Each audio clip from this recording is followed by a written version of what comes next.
walk into this room at your own risk, because it leads to the future. Not a future that will be, but one that might be. It has refinements, technological advances, and a more sophisticated approach to the destruction of human freedom. But like every one of the superstates that preceded it, it has one iron rule. Logic is an enemy and truth is a menace. Truth is a menace. To go on the mythic journey into your own self is not that you might meet conflict, it is that you will. Can't you feel it?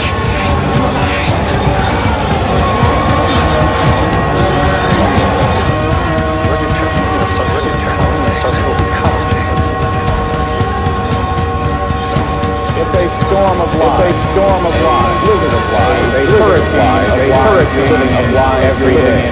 We've got you coming and going. We've got you coming and going. So many contradictory messages. You don't know what's going on at all. You're crazy. You don't know anything. You don't know anything.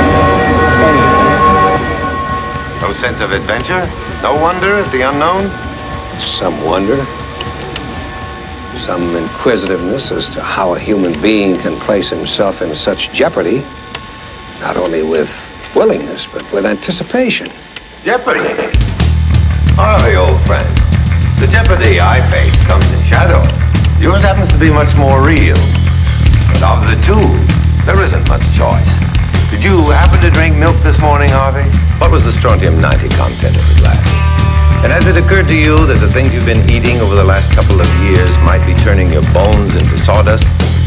Oh, Harvey, speak to me of jeopardy, if you will, but don't make it sound as if I have an exclusive franchise on the calculated risk.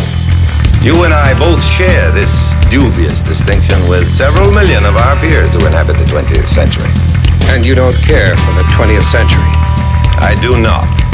I will now tell you as succinctly as possible how I classify the times.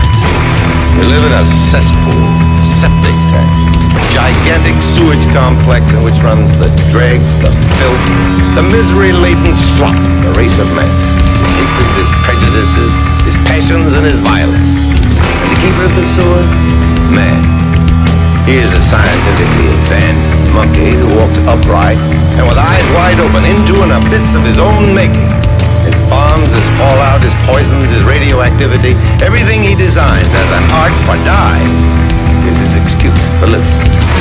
No, Harvey, we live in an exquisite bedlam, an insanity. Maybe all the more grotesque by the fact that we don't recognize it as insanity. Did it ever occur to you that some of these scientifically advanced monkeys make bombs as a simple expedient for survival? That across this planet there are other scientifically advanced monkeys who would pulverize us into dust if they thought they could do so with impunity? So the freedom-loving monkeys make bombs, or the aggressors make bombs. Ultimately, somebody pushes a button, and just as ultimately this Earth disappears. All of this, I suppose, is right and practical and expedient. Few germs will rise up out of the rubble and wave microscopic flags of victory. Shed a few microscopic tears for the race of men. Harvey, are you content with this kind of status quo? Are you satisfied with this kind of 20th century?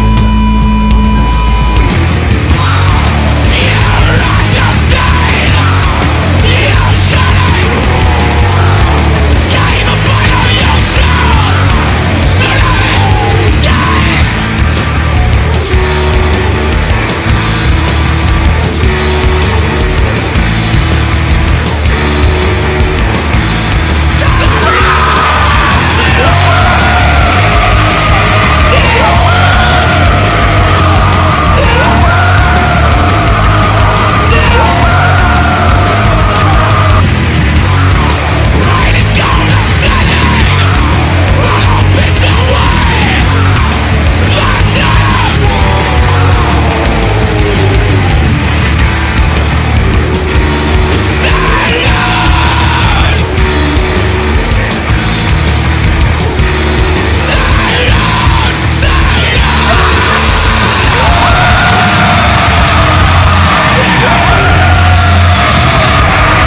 Why does it still stand?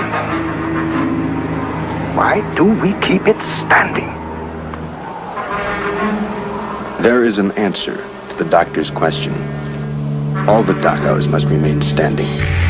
The Dachau's, the Belsens, the Buchenwalds, the Auschwitzes. All of them. They must remain standing because they are a monument to a moment in time when some men decided to turn the earth into a graveyard. Into it they shoveled all of their reason, their logic, their knowledge, but worst of all, their conscience. And the moment we forget this, the moment we cease to be haunted by its remembrance, then we become the grave diggers.